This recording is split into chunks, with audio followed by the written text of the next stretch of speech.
Good afternoon, everyone. Welcome to the introductory session of the National Business Excellence Awards 2024. You may have already obtained the applications from us, or you may be anticipating to get applications from us. So this would be a great opportunity for you to get the adequate information from us. So, as you may be aware, NBEA is benchmark competition at the National Chamber of Commerce of Sri Lanka, which takes pride in organizing every year. So this is the 19th consecutive year.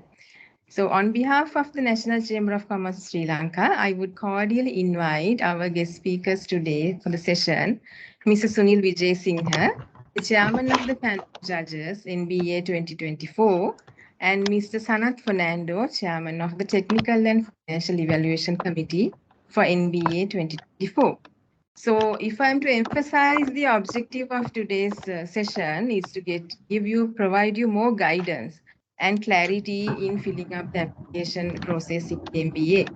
So our eminent panel is with us to provide you more clarity, whatever you require. So let's look at the program outlined for today. So as I mentioned, I'll be giving an introduction about this award ceremony initially, and then the presentation about the application by Mrs. Sanath Fernando, the chairman of the Technical and Financial Evaluation Panel, will be conducted. Then afterwards, we'll be guiding you through about the online application submission process as well. Then we'll open the forum for questions and answers. During the Q&A session, you may have a lot of things to clarify. Please be open and ask the questions one after the other. So our panel would provide you answers. So let me start with the presentation. So we'll be talking about the eligibility criteria and then the classification of awards, then application and evaluation procedure, the basic information in preparing the application, then the excellence model that we have for the NBEA 2024, evaluation criteria and the marking scheme. So we'll be discussing both part B and C in the application in terms of the clarity that you would require. So moving on. This is the whole process that we would like to explain you in terms of NBEA 2024. As you are aware now, you may have already obtained the application by registering with us. So there's a registration fee involved. And then the issuance of application link would have been taken place. I mean, whoever had applied, we have issued the application link already. Along with the link, we have provided the brochure and the PDF version of the application as well. So afterwards, once you are ready with the application, you can submit it through the online platform that we have created. So once you submit, you have to pay the submission fee as well. And thereafter, we'll be accepting as a complete submission of application. Afterwards, the evaluation process starts from our end, from the National Chamber, with dependent eminent panel of evaluators.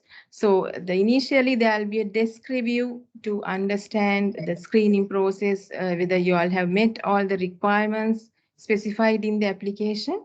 Afterwards, during the second stage of review, the Technical and Financial Evaluation Committee will do the necessary evaluation and marking. Upon the shortlisting, based on the marking, they will be selected for the final review, where there will be an interview process by a panel of judges who will do the final selection and evaluation. So this is how the entire process works. Actually, I forgot to tell you at the beginning, like if you have any questions, we'll take up all the questions towards the end of the session, where once we open up the Q&A forum. So the eligibility criteria, if you look at what are the criteria that we are requesting, it's that any registered business organization domiciled in Sri Lanka, which has been in operation for a minimum period of 3 years prior to the date of application, can apply for these awards. Then secondly, the divisions, units, estates, factories, etc. of organizations, unless they are legal entities by themselves, are not eligible. So that means any entity which is not Registered are not eligible to apply for this award scheme. Then an overall award, gold award winner of the previous year is also not eligible for the succeeding 3 years to apply. The classification of awards, if I'm to explain, there are main awards of overall excellence that we'll be selecting. The National Business Excellence Gold Award for overall excellence, and the Silver Award for overall excellence, and then followed by Bronze Award for overall excellence. So criteria awards, winners and runner-up, further there are several criteria, that 8 criteria we have specified. That is excellence in corporate governance and strategy, excellence in capacity building, excellence in performance management, excellence in local market reach, excellence in global market reach, excellence in corporate social responsibility, and excellence in environmental sustainability, excellence in business and financial results. So these are the main criteria awards that are lined up, and there'll be winners and runners up as well. So category awards, as I mentioned, there'll be runners up as well, and then the categories we are open for micro sector, small sector, medium, large, and extra large. So all the sectors are covered in this award scheme. So if you want to get further details, you can refer the application document page number 4 for all the business sector awards, which are detailed. The details are provided in the page number 4. So when you talk about the organization category, so when you look at the category, there are 3 components that we have mentioned. That is, when it comes to the evaluate, I mean, when you are selected under each category, you can go by the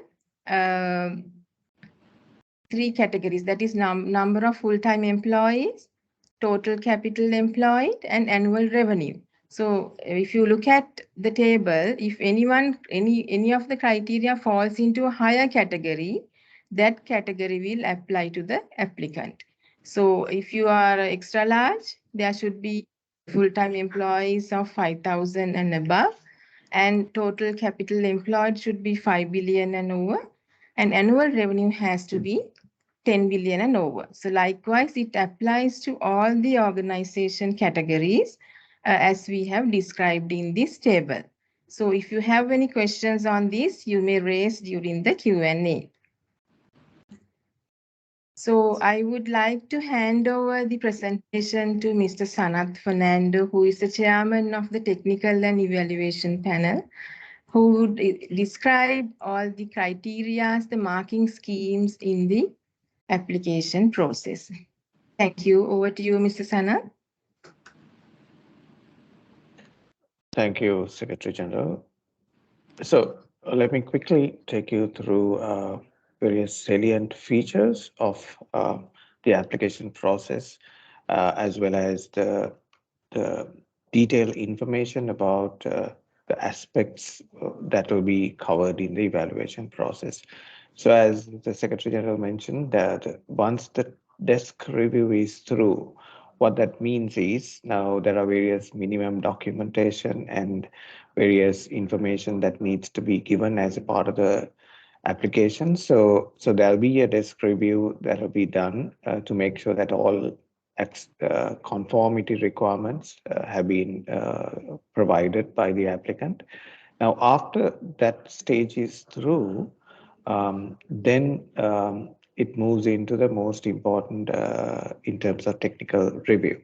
So that is where, based on the transparent marking scheme that is already in your hands, and it's there in the application.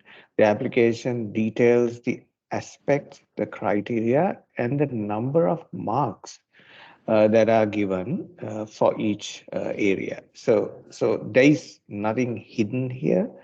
Everything is transparent. So it is up to you to explain with basic, simple language, with examples and actual cases of what is relevant to you, you need to explain as to how you have conformed with those requirements.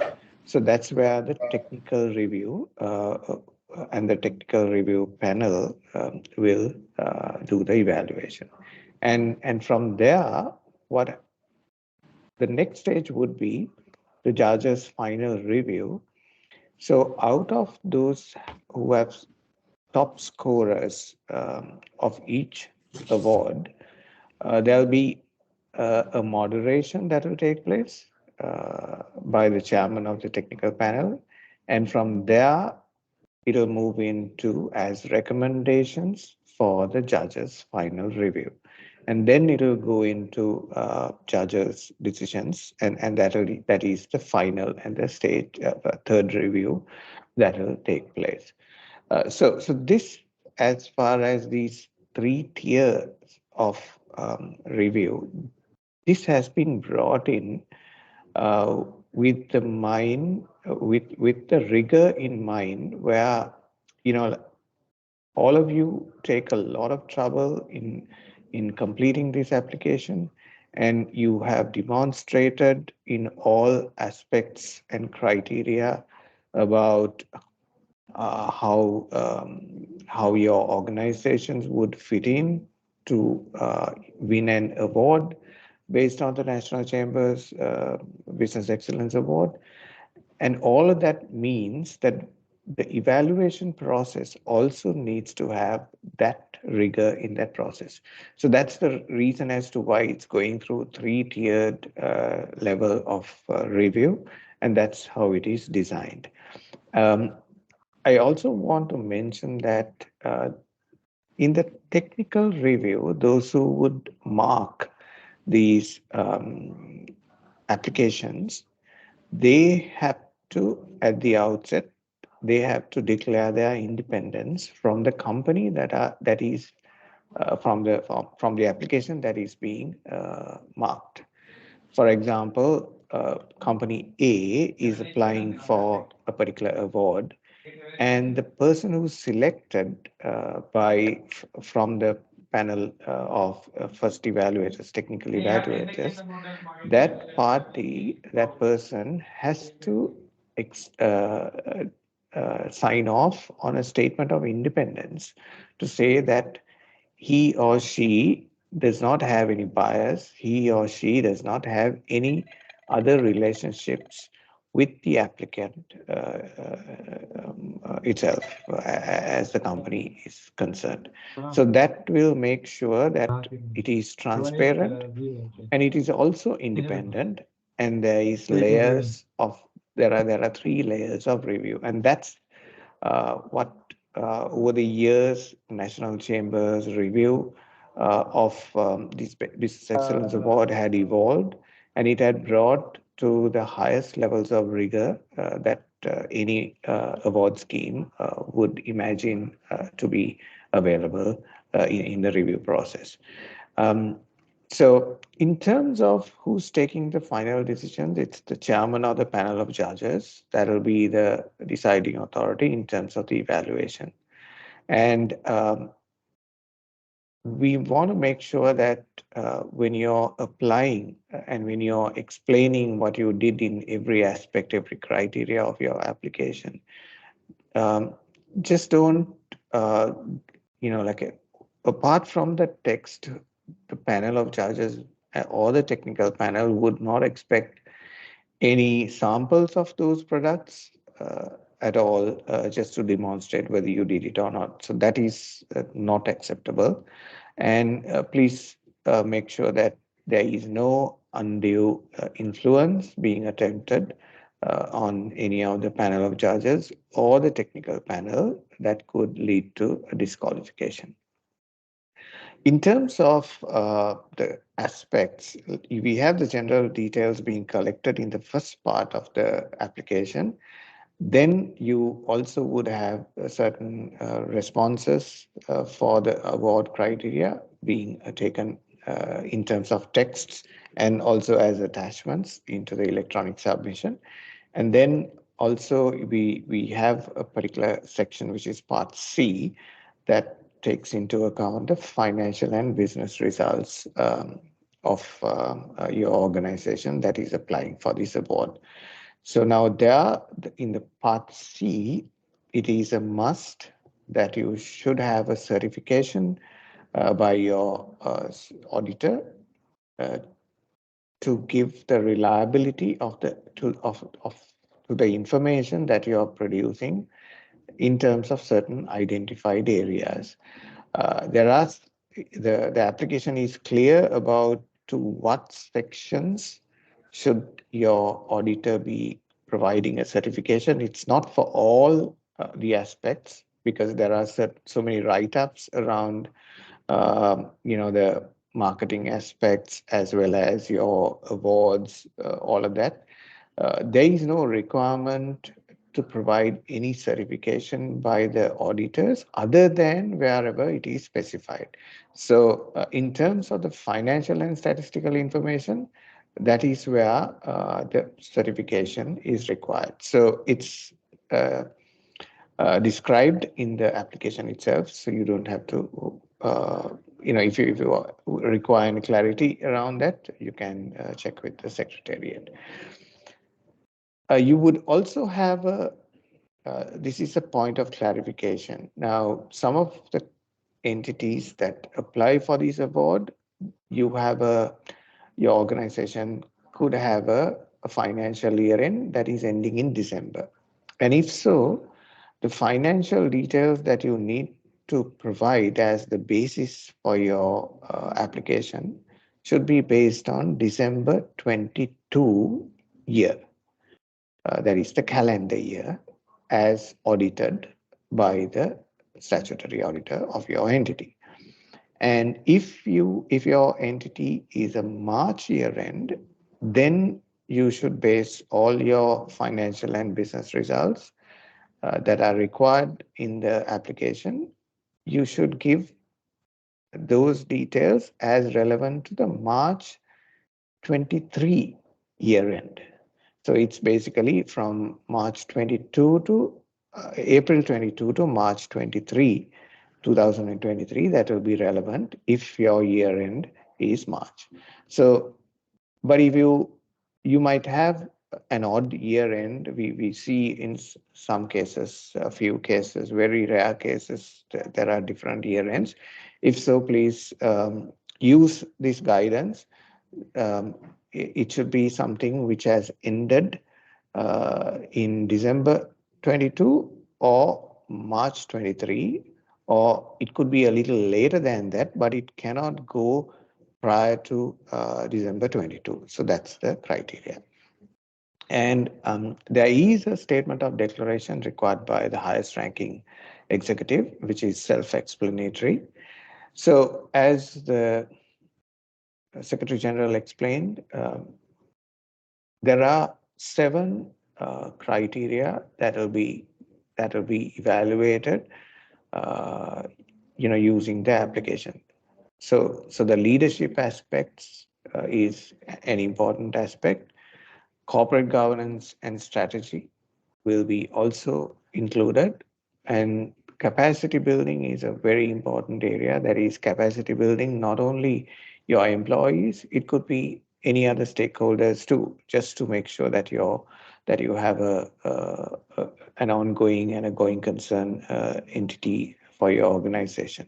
As well as the performance management is also important. How do you measure your performance? And many companies have local reach, or some companies have global reach as well.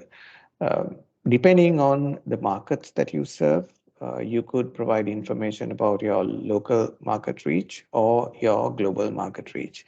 A company that does not have global market reach and only having local market reach would only be marked based on what you have explained to be your market. That could be only local, and there is no requirement for any company to have both local and global market reach. Then another new aspect that has been brought in and enhanced in the previous evaluation year was this CSR and this environmental sustainability. That's where corporate social responsibility as well as environmental sustainability was brought in. And all of these six criteria: leadership, corporate governance and strategy, capacity building, performance management, local and global market reach, and corporate social responsibility and environmental sustainability will nicely result in your financial results. That's where the entire thing would become measurable in terms of what you actually achieved in your business in terms of the financial numbers. And that's the last and another important criteria of that evaluation. Um, so the marks allocation is as what you see in the slide. So here, if you look at the total marks, it's about 1,000 marks that is spread into these 7 areas. The highest, if you note, would be 190 marks for your market reach, whether it's local market reach or global market reach or a mixed market reach. So that will have a transparent evaluation of your market reach. Then comes leadership and strategy that will get 150 marks, and capacity building in terms of all what is requested to be explained in your application that will carry 150 marks, and business and financial results also would bring in 150 marks for the evaluation process. Then the rest of the areas, that is area number 2, corporate governance and strategy, would have 110 marks. Performance management would have 130 marks, and corporate social responsibility and environment sustainability will have 120 marks. So this is how the 1,000 marks will get allocated in measuring your business excellence. So there is no, if you look at this, there is no undue weightage onto the financial results or business results. It's, I would say, evenly and reasonably spread to measure through all the 7 pillars of evaluation the business excellence of any organization. In terms of the other sections of the application, part B, that's where you will have the online aspect of filling up the form.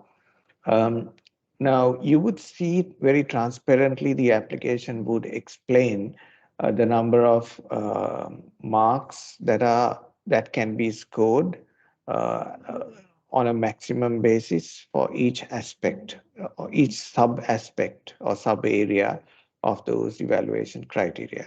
Now, we would want to have uh, a manageable level of applications explanations. So that's the reason as to why the electronic submission process would have a limit, a word limit, depending on the allocated marks from 300 to 1,500. So that is where you have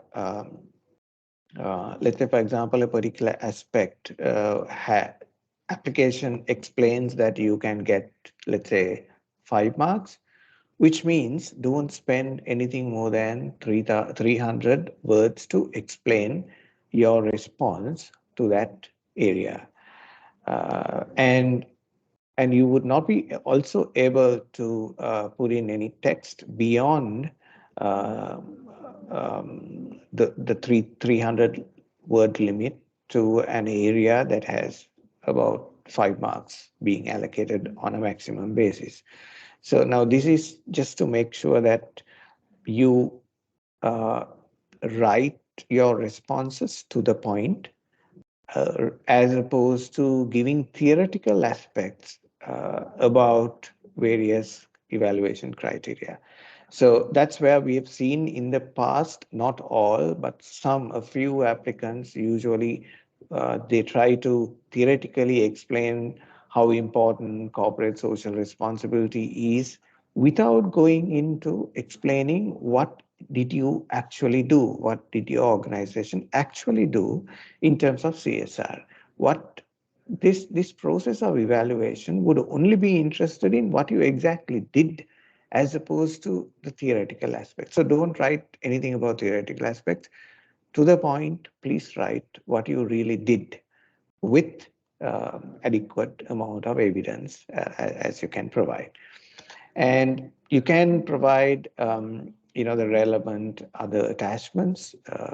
And when you're attaching anything, please make sure that you name them appropriately. uh, let's say, for example, audited financial statements for 23. If you do not do that, and if you only say attachment 1, attachment 2, attachment 3, it's going to be very cumbersome for the evaluators to open each and everything, each and every attachment to find out which attachment contains certain identified information. So name them appropriately so that we can easily maneuver inside the attachments as you are provided.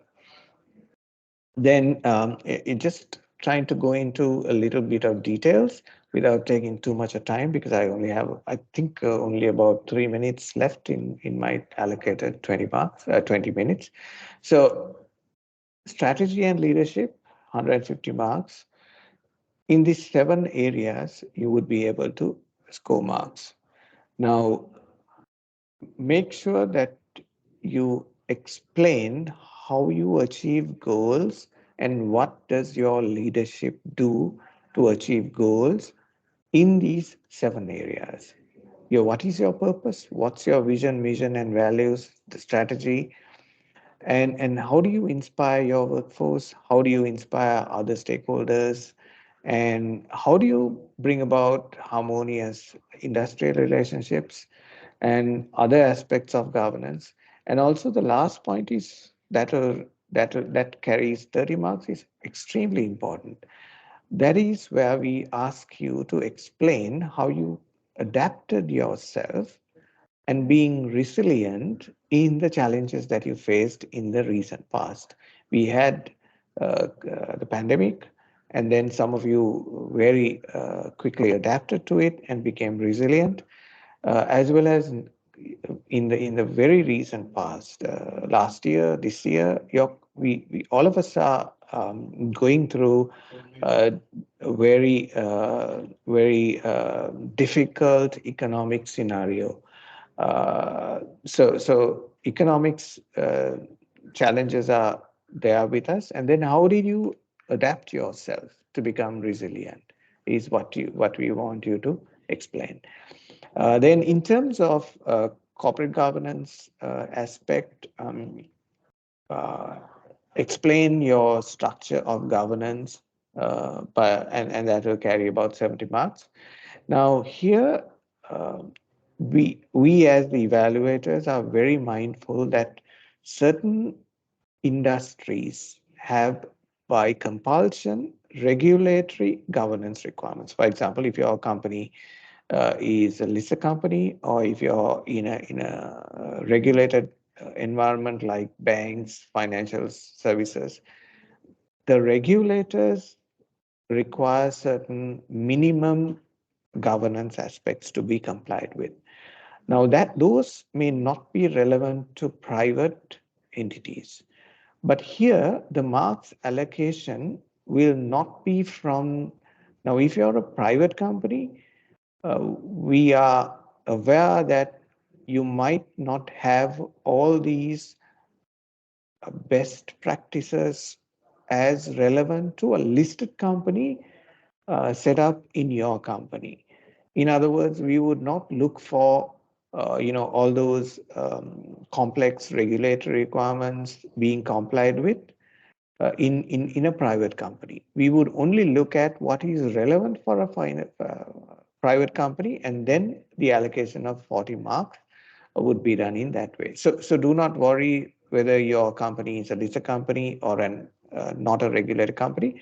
Just explain in terms of what has been requested to be explained in the application as to what is your corporate governance and strategy.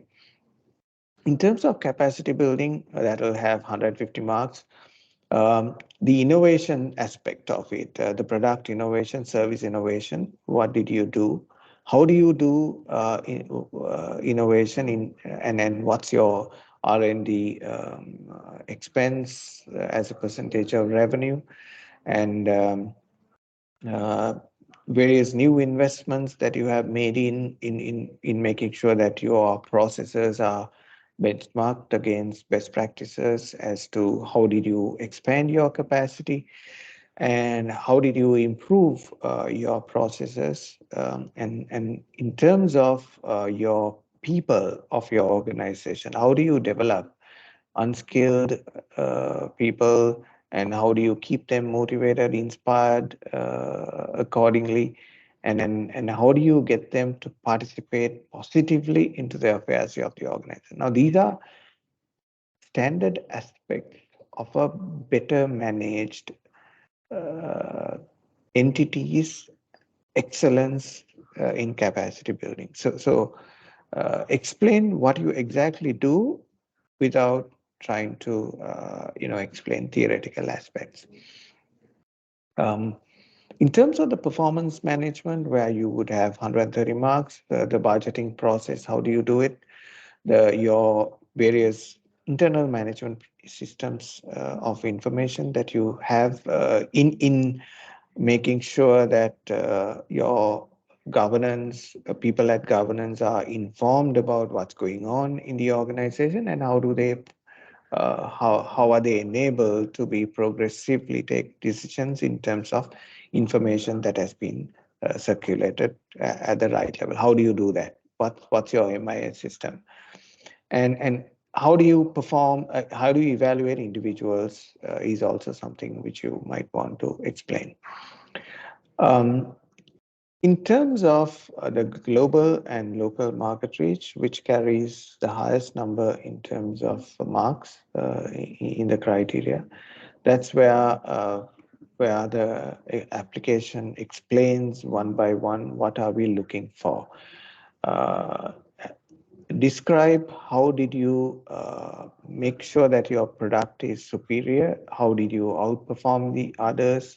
Or it could be how did you survived amongst very large players in your market to various other market practices which sometimes tries to dissuade the small timers coming and having a product outreach. So all of those as to what do you do to make sure that you can survive in your market is what we are looking for. And the aspects of um, how we are going to evaluate you is there one by one in this application. Right. And then also in terms of various aspects, as I mentioned to you, the market share details, awards and recognitions that you have got, the growth that you have shown, the new products introduced during the year under review, the new markets entered into, all of those will carry those marks. And if you are a company that has more than 50% of your revenue is coming from export oriented businesses, then you can treat yourself as to have a global market reach. And these are the areas of evaluations that you would want to explain in detail. Um, as well as the processes that you have to assess your customer satisfaction. And the complaint process, customer complaint process is also very important. And as to how the defects and rework expect etc are compensated, and how do you make sure that your customers are happy, so that procedural aspects can be explained. And then it moves on to the CSR and the environmental sustainability. So this is where you need to explain your strategies with relevant to the CSR and the operations and the impact that you have done already. And how do you make everyone in the organization, from the employees aspect, how do you make them responsible? And how do you involve everyone from top to bottom in the societal affairs of CSR activities that you do? And in terms of environmental aspect, uh, how do you concern the practices, business practices of your organization, be it marketing practices, production practices, various other methods of doing business or production, as to how does it affect the environment and the impact of it, and explain in detail with your examples of how do you make sure that you are a player, a reasonable player in the environment sustainability. Um, in terms of financial results, and this is where we will look into, these are uh, a well understood financial results: revenue, gross profit, return on equity, return on assets. So based on your pattern of growth, there are formulas that are used to look at how do you grow in this business. Are you a company? Is your company growing, or is your company achieving certain stage of maturity in your results? So there are inbuilt formulas. So those formulas will assess based on your historical 5-year results of revenue, gross profit, return on equity, and assets. And as mentioned at the outset, the auditor's report is required for this Part C only in the case of items 1, 2, 3, and 4 of the Part C of the application. And that will require the name of the auditor, date, and the seal, and the auditor's report to be attached as a part of the application. So that is for the purpose of some financial numbers, as we have explained in detail in the application. So that's what I wanted to very quickly take you through. And I'm sure that most of you would have some questions in terms of the areas that we covered, and we'll be happy to take your questions, if any. Nilupula, over to you. Thank you, Mr. Fernando, for your well-explained presentation. So we have another quick run for you to go through the online application process. There you can understand how the online submissions can be done. After this session, we'll move on to the Q&A. So as you can see now, once you have received the online link, the application portal link, you can log into our NBEA website through the link, and you have the sectors segregated in the landing page itself. So there you can select the sector that you are you are fallen to. For example, if it is agriculture and plantations or banking sector, you can select the sector which is relevant to you. So afterwards, you can log into the, you can click next to submit the log into the application process.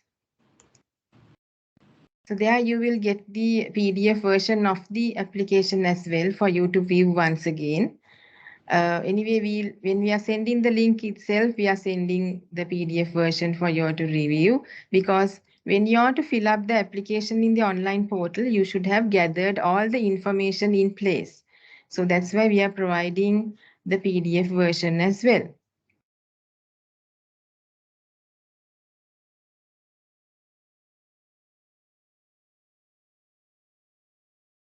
There are two people who have questions. They have raised their hands. Nilupal, Yes, Vijita Samaratunga, and somebody else. they have asked about the recording. One person has asked about the recording and what would be the eligibility criteria to apply for awards under the sector, they're asking. Right. So, okay, they seem to have got the answers because that they have removed that Yes. question. So we would open the forum to everyone to raise your questions. Our chairman to the panel of judges, Mr. Sunil Vijay Singh, is with us now. And Mr. Sanath Fernando would also join with us. He's the chairman to the panel of technical and financial evaluation. Yeah, I think again Vijita Samratunga is asking a question, I think. Yeah. Nilupal, can she speak? Yes, Can as she? a micro category, do we have to submit through the web or hand over the printed documents? Can I answer that question, Mr. Vijay Singh? Yeah. You. Yeah, because micro category, we are issuing printed applications. The system is not available for the micro because it's a different application process. The information what is required may not be greater as for the other sectors. So you can take the printed document from the chamber, national chamber, and fill up and hand over to us. Is the Nilupal, auditor? just to check, has everyone got the application document? Uh, Some of them are potential applicants, Ms. Vijay Singh. Some Right. have already obtained the application. Some have already obtained the application. Okay. So if to just start off, since there are no questions forthcoming, to start off, can I make some comments? Yes, Ms. Vijay Singh. Right. So in case somebody is confused about the categories, I think, Nilupur, correct me if I'm wrong.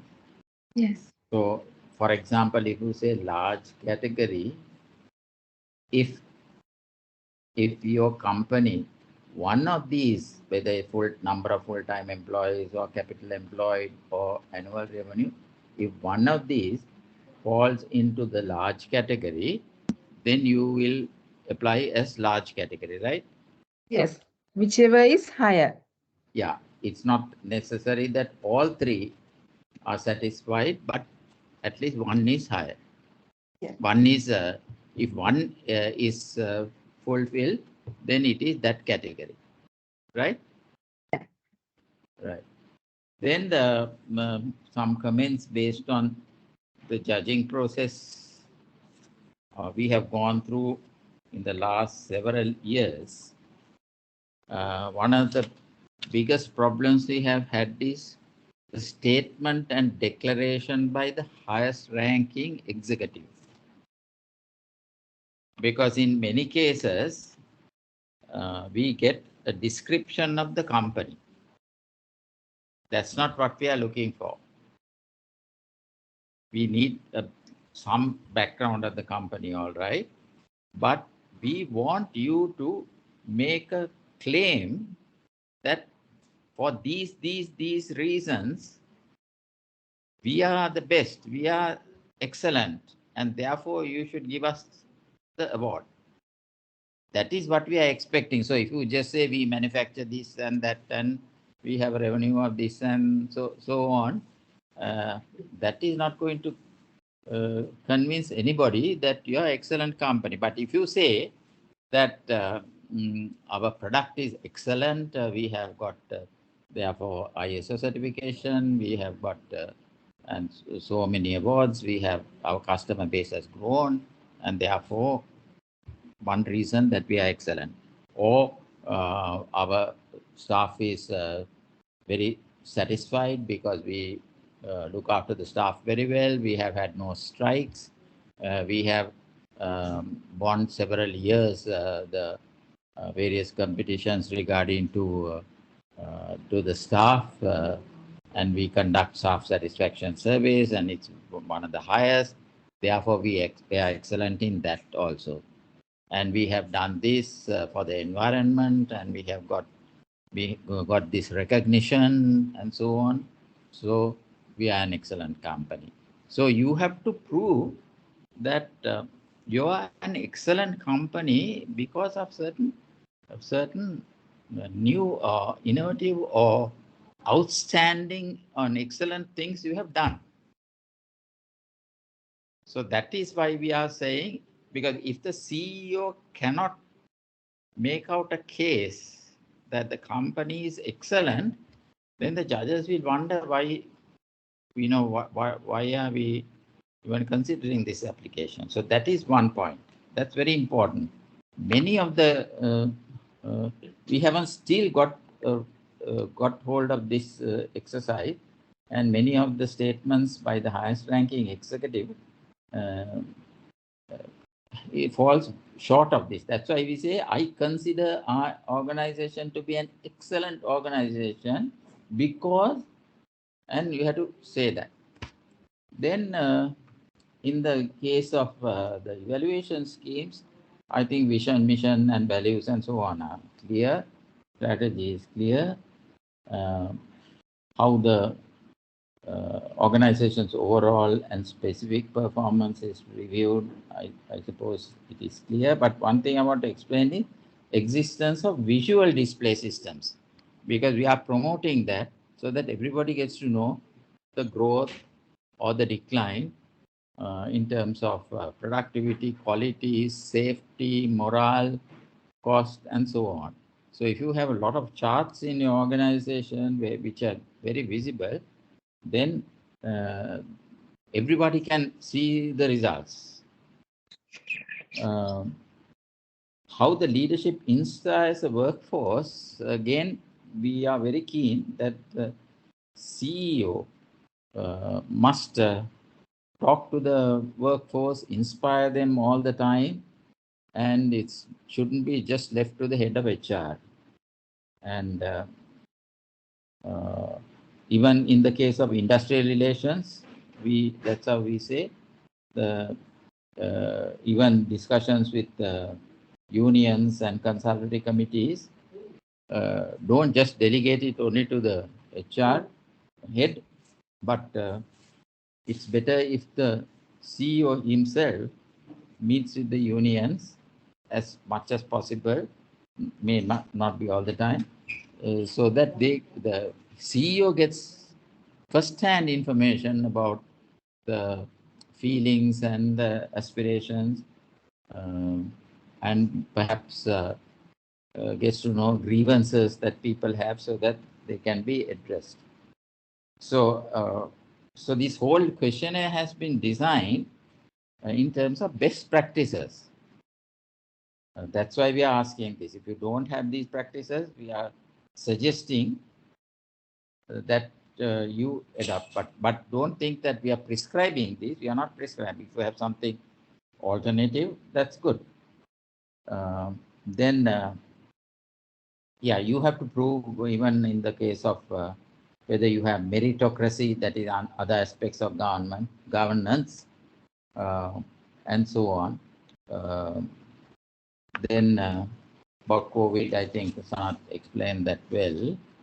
In terms of the corporate governance, what we are trying to do is to elevate your company, even if it is not a listed company, to elevate it to a certain level, and so that there is some improvement and you go towards the direction of a listed company, even if you're not listed, because listed companies are regulated. And if you adopt some of these practices, because I think some years we have some companies say we are not listed, but we are following all the listing rules, and then that's a good company. So in this case, we ask whether you have an independent board of directors, because now the trend is, even if it is a family company, to have some independent directors who can contribute their knowledge and experience. And in some jurisdictions, um, in some countries, the institutes of directors there even recommend that you have, even if you have family members, that's fine, but get a lot of outsiders who are familiar with your current situation and familiar with what you are growing to be. So that they can not only contribute to improving as it is, but will advise you how to grow to the next level. So that's why we are recommending even board subcommittees and so on. Regulatory requirements, the difference in marks, I think we have, I think Sanath has explained. Capacity building, I would like to say that one aspect is the capacity of the factory, if it is a factory or even a service organization. So in a service organization, if you have open more branches, that is capacity building. In a factory, if you have bought new machinery and increased your production capacity, that is capacity building. So aspects like that. Then how you have done more productivity, so that you have increased the capacity not only by buying new machinery, but with the existing machinery, you have done some productivity improvements and you have got better output. And then finally, the capacity building of the people themselves by training them, developing them, and getting certificates for them, and so on. Then the budgeting process, the performance management process, again, two aspects of it: the performance of the company and the units, and also the performance of individual performance evaluation. So both aspects have to be covered. Then excellence in global and local market was explained. And then there is a common section. So how do you assess customer satisfaction and either a customer complaints process and so on. CSR, most of the applications on CSR have been very disappointing, because most people say, we gave a dana here, we did a dansala here, we did something there. That's not what we are expecting as CSR. We want you to have a particular CSR strategy. So what are you helping? We are not talking about just doling out money or just some philanthropic activities or something like that. But how you are making use of your resources. Now, for example, some companies don't spend any money at all, but they are doing CSR by helping and teaching children, because they are all experts in their field, teaching and having classes on practical aspects. For example, for those who are studying business and commerce for A-level, more than the teachers in the schools, the managers in enterprises have a lot more experience, and then some guest lectures in schools and so on, which don't cost money, but the managers are helping. So that is education can be one sort of strategy. So you're saying that you're believing that the country needs more educated people, and therefore you are contributing to that. Another company, now we got one very excellent example from a marine company, which said our life is in the marine environment. So our CSR is cleaning up the oceans. And they say, because we need clean oceans, we need, because we are somewhat polluting the oceans with the shipping. So clean oceans mean better marine life. and so on. So there has to be some meaning in it, not how many dansalas you have done. So we also ask what is the impact and so on. So if you have been helping a school and they have been able to get better A-level results, then you have made a big impact. So also CSR is not doing for CSR for show and putting pictures in the papers and websites and then being not so nice to your employees or underpaying your employees. So one of the best CSRs is to make sure that your employees and employees' children and so on, because some companies say we want to look after the education of the children of our employees. And they give grants. If you enter the medical college, you give a big grant, and engineering, you give a grant, and so on. So, and you follow them up and help them. So environment also, once again, because you have to show that you're trying to be less dependent on fossil fuel energy and show what you are doing to reduce the consumption of fossil fuel by improving the efficiency of your electricity and furnace oil or diesel or whatever, and show some efforts like that, and the results showing concern for the environment. So there are a lot of things on the environment. So we ask about carbon footprint, cleaner production, green productivity, and all that. So you have to get familiar with all this. Then one other thing is very important, especially when it comes to governance. We ask some questions, and many companies get this particular thing wrong.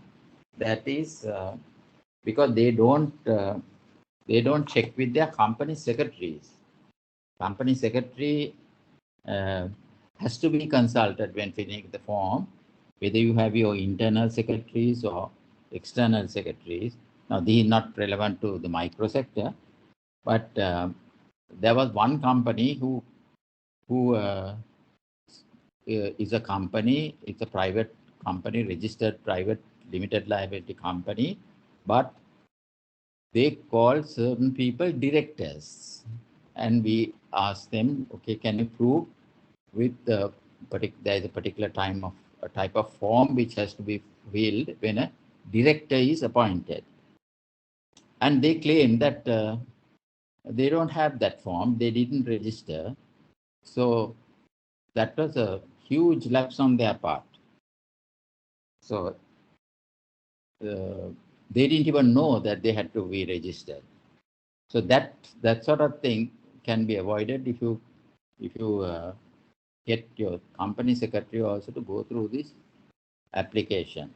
Then some companies have said not relevant for certain things which are relevant. For example, the Accounting, Auditing, Monitoring Standards Board is not only for listed companies. If your turnover is more than certain amount, you automatically get caught to that under that act, under the provisions of that act. So several companies, even the CEO was confused. He said this is not relevant, but it is relevant because according to their turnover, they are a specified company under that act. So when you're filling the form, be very careful. Consult others who know more about it. Now, what we see when we see the application is that in some cases, some junior person has filled up the form and said various things, and the CEO blindly signs it.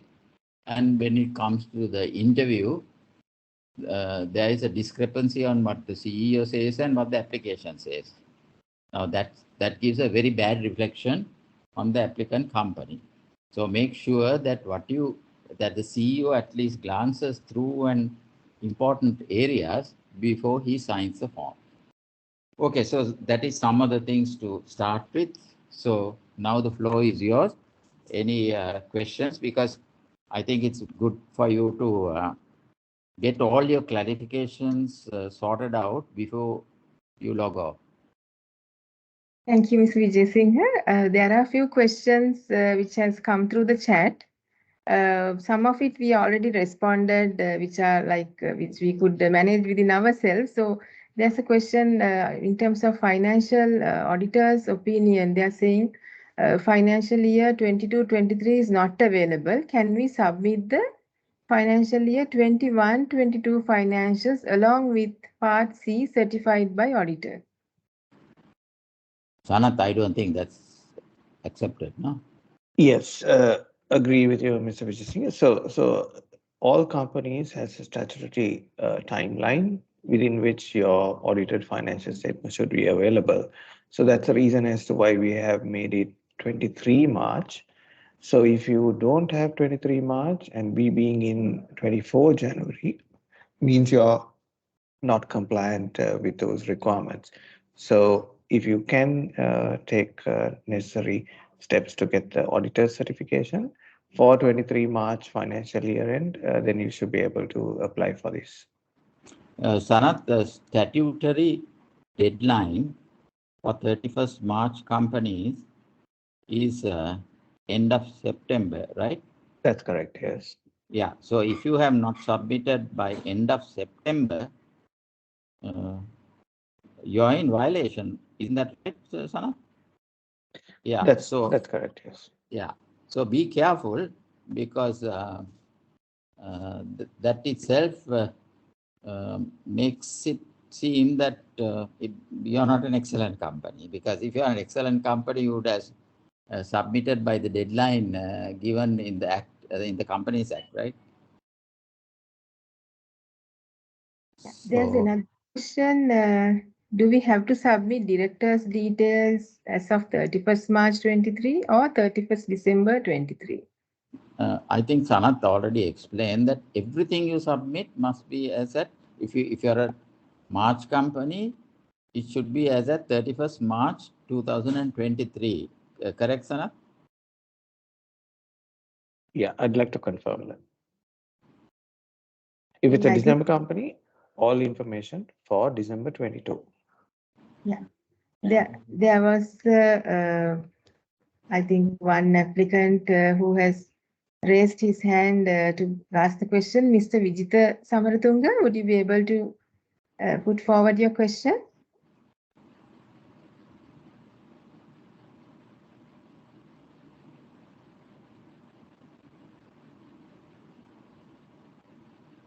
Is there anyone else who would like to unmute and raise your questions?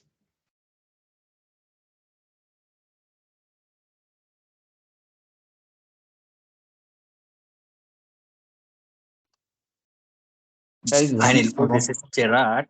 This is Gerard from the technical panel. The question, not the question, but a kind of a more clarification from Mr. Fernando. So I think when it's come to certification, we indicated that there should be a special purpose audit report. Over the years, we have seen the tendency that the applicant go and get it signed from auditors and just pass the application. But I believe this report is mandatory, isn't it, sir?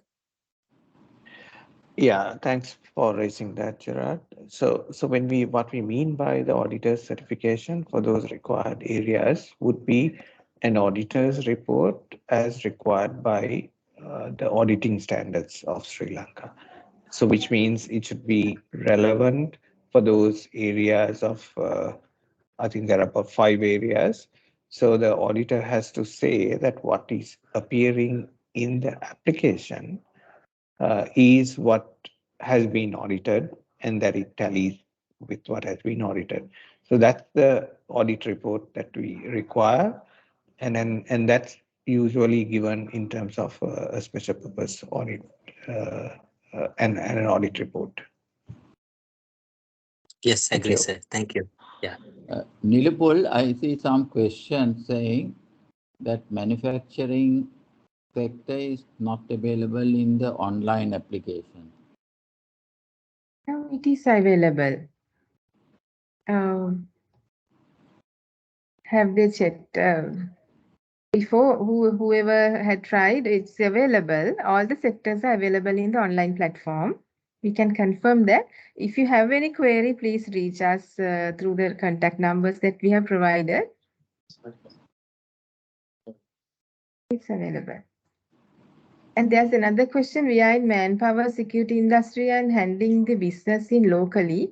We have lack of global market reaches. Since you have allocated highest marks for the above section, will it be a problem for us? I think Mr. Sanath explained that. Yes, it's like one of the, I mean, if you are into global reach or local reach, you can select one section and provide your answers. That's correct. So I'd like to confirm that where if you are if your business is only local, please provide information only about your local market reach. You need not require global market reach. If you are in both local and global, you can explain both. And if you're only global, you can only explain global. That is acceptable. Because you have to select whether you are predominantly in the local market or predominantly in the global market. So if you are a local company, you have to select 5.1 and answer that, and that's 140 marks. So if you are a global company, you answer 5.2, and that is also 140 marks. So you can't get a big from both, either from the local market, you have to answer either 5.1 or 5.2. But whether you are in the global market or local market, you have to answer 5.3. So that is why we say the total marks for the sector is that section is 190. That consists of 140 plus the 5.3, which is 50, right? So you have to select 5.1 or 5.2. So there is no discrimination there. No, you won't be sort of penalized for selecting local market. Same marks. There's another question. Do we have to answer the same PDF converted to Word or Part B, or can we use a separate Word document in Part B? I mean, whatever the document you have to submit additional information, you can fill up in a Word document and upload it in the online platform. I think that we have, there are annexures. We can submit up to 50 annexures, and each document should not exceed 1 GB. So you have the opportunity to submit, upload 50 documents itself as annexures. Are there any more questions that we could accommodate? There is one more I can see. Can some of the topics be answered in point form with evidence? Yes, but you have to prove. Whatever you say, you have to prove. Because you can't just say, yes, we have a wonderful budgeting system and full stop. You have to show actually the process that you are doing. Because put yourself in the shoes of the judges and the technical panel. How can we assess that and give marks when we on a statement saying yes, and that has happened all these years. Some people say yes, we have this, yes, we have that, but that is not enough. You have to give some evidence to prove that or describe what you are saying, because whatever you describe, sometimes if the judges want further clarifications, that will be done at the final judge's interview. So that is why I said sometimes someone just writes up things and adds it up, and when we question the CEO and the section heads at the interview, they don't know what on earth we are talking about, because they haven't seen what was written. Thank you, Mr. Jasing. I think there's another question about the sector. They say we are a service organization providing engineering services. Which sector do we select? I thought that manufacturing and engineering went together, right, Nirupal? Yes, it goes together. Yeah. But have we said that manufacturing and engineering in that? Yes, we have specified that in the application itself. All right. I think earlier we had saying manufacturing and engineering. So if we have not specified,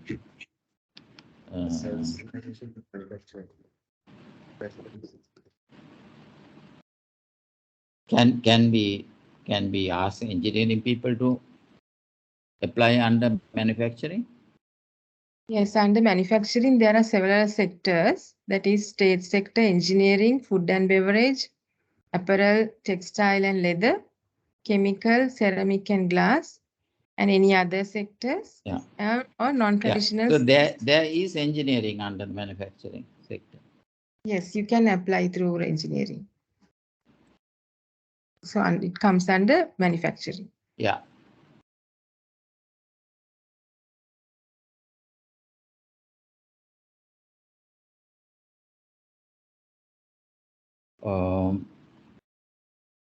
I think we need more questions because you have to be 100% because, okay, it's in our interest because it makes judging easier when you have a unclear and jumbled up application, lot of stress for the judges. So that's why I'm trying to reduce the stress for myself and my fellow judges. If you can be very clear. And Nilupul, I believe that if anyone has any questions later on also, they can reach. mail or call you or something like that. Yes. So we have provided the details at the end of the presentation as well. We'll be hosting all that in the website. So they can reach us anytime. We have provided the mobile numbers as well of the team. So if you have any further clarifications, please do reach us. Yeah. There is one other question. Is there a limitation of supporting documents? It's 50. 50, as I mentioned earlier, it's 50 documents can be uploaded as annexures, and each document should not exceed more than 1 GB. And the application itself is like how much? How many pages did we say? Application in the website, the hard copy is 24 pages, but when you submit it in the web, it will be like more into annexures. The more information goes to the annexures. All right. Because we have text limitations in each section. Okay. Yeah, you have a question here. In this application, actually, we see under different heading. So many questions were asked. Some of these areas are not relevant to us, but for that area, the marks has been allocated. If we say that that area is not relevant to us, what happened to those marks? Are we going to take that mark out of our marking scheme, or I just want that clarification, please. Can you tell what the sections are? Yeah, I can't just if you can recall cite the an sections, example, but one example, Mr. Nalin? One example, if I can't just recall an example because I just gone through the application and I just saw that some of these areas and areas might not relevant to us. So that is what in such circumstance what will be happen. I mean some area I have to say not applicable, something like that. Because we have looked at it and put it in such a way that everything is applicable. There is something, but if you can tell some specific things, we can have a look at it. Yes. So under what section did you see it? Under excellence in capacity building, governance, or what? if you can remember. No. I'm sorry. Yeah. So when I'm you sorry, I go can't. through it, just then give us a call or send us an email, Yes. and we will respond. Because without knowing what it is, we can't. Because some questions we have asked, like any certification such as SLS mark or something, and if you don't have any SLS mark or quality management system or ISO certification or HACCP or whatever, you can say you don't have. So that would be the answer, because these certifications are relevant to every field. So you can say you don't have, but you can't say not relevant, because it's relevant to every section. So I can't think of anything. If you can send us an email. Yes, Mr. Nalin, please provide us what are the specific areas that you need more clarity. We would provide information. Okay, well, thank you. Thank you very much. Thank you. This Nilipur, just carefully go through the. Yeah. Someone is asking if you're on a medium category, whether you have to submit a application online. That's correct, Yes. no? Because That's correct. anything other than micro, Right. you have to submit online. You have answered all that. I have one query. Am I audible? Yes, you are. This is regarding that I am very clear about the financial years, what you said about. Other than the financial, the corporate governance, strategy and leadership, is there any limitation related to that said period, or can I go beyond that one? That means anything outside that period. Anything outside that period. It means that if I have achieved something 2-3 months back, if I did some initiative 2-3 months back, can we put that one? The judges will not take that into consideration, because these specifically for that period. So you will have an opportunity the next year to put that. Right. No, why I was asking that one, I saw when you were explaining, you were asking the initiatives taken in pandemic situation, because it was very long back, beyond this year. If I explain that one, that is why I asked this question. Previous one can we take, or any other thing? Sanat, just correct me if I'm wrong, because I think what we have is during that period. If I take financial, if I more elaborate, if I take FY23, due pandemic period is not into that period. We have done before that one. Many initiatives we have done.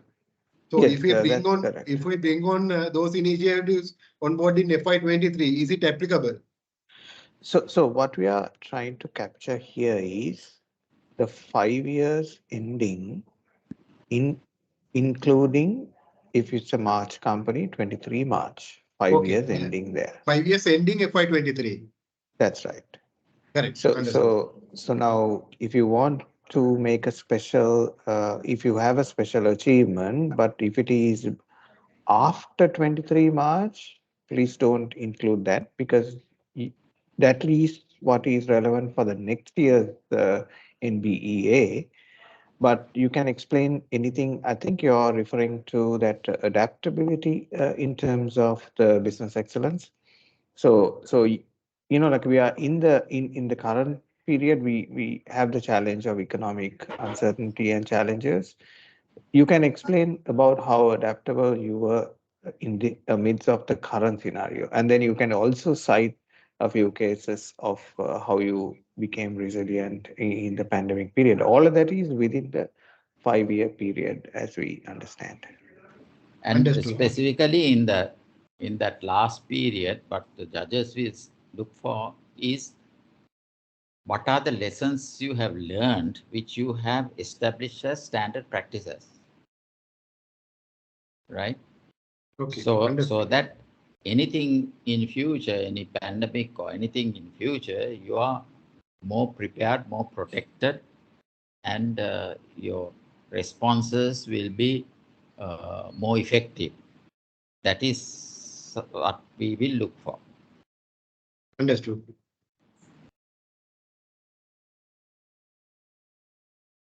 Okay, any further questions? Excuse me, I got a question. Can you hear me? Yes. Yes. I'm from Lumala. This is regarding that board of director question. So actually, this is a family business. Therefore, lots of board of directors are family members, like kind of a generation. So actually, in here there's a marks for that composition of board of directors. Is that become a kind of disadvantage for us? Because that's how it's established in our case. Yes. Now you are a private company. Yeah, private limited one. Yeah. Private limited liability company. So we can't force you to have outside directors. We can only encourage you to have outside directors. Because world over, family businesses are bringing outside people to strengthen the business, because it has proved that outsiders with relevant experience can help the company. So if you have your own family members, that's fine. But since what we are trying to encourage is companies which will go more towards modern corporate governance, obviously the judges will be inclined to give more marks for companies where there is a move towards modern corporate governance. Okay, and I got another question. This is regarding that local market share. We got data about that export statistics available, but that regarding our industry, it's very hard to find local total market or market share. We got several researchers, I mean, kind of university researchers done about bicycles. We got we got a kind of idea about what our market share is, but we don't have a kind of a reliable data about that. So how we answer to that question? Shall we go on our data we got, or do we have another method, or you accept those data? So you are going to apply under local market or global market? Actually, we are doing both, but in as kind of a fundamental question, they asking about both. No. Now here you have to answer one or the other. So out of your turnover, majority is global or local? It's depend, because based on the year, it's like some years we got more income from local, some years All right. from exports. So if you take your last year, like 22-23, what would you say, more local or more global? More local. Last year, more local. Pardon? More local sales in Local. last year. Yeah. And the previous year? 2 years ago, it's mainly exports, our major income. But in Sri Lanka, we got a kind of a solid market share in bicycle industry. So Sanat, I would suggest that they apply under local market then, right? Yeah, I agree with you, Mr. Vijay. So where you can explain your performance in terms of local market, that will be more beneficial, because the type of company that you're in, the global market, you may be not having a very large market share. So your specific question as to when you are explaining about the market share percentages, We understand that there is no public information about these statistics, but you can explain as to how you have derived your market share and provide us some guidance as to how you have arrived at it. So we will take it as your own estimate because you're in your business and you would know your market share better than any other evaluators. So we will go with that. That is not required to be, audited in that sense. We would only request your auditor's audit report for the turnover, the revenue, and the other statistics. Okay, sir. Clear enough. Thank you. So there is another question which talks about we are a manpower supply company. For us, 6.2.1.6. The question is not applicable. So are we losing marks for it? This question says, describe any environment impact assessment carried out in the recent past and its results. Attach certified copies of relevant reports. It's a manpower supply. They view that the environment impact assessment is not necessary. How would you answer it, Mr. Vijay Singh? Sorry, I moved out a little. But can you repeat the question? Yes, there is a manpower supply company who views that the question number which asks about describing the environment impact assessment, Yes. the certified copy. So they are saying it's not relevant to them. Will they lose marks? Since they are not to manufacturing, they view that the environment impact assessment is not required.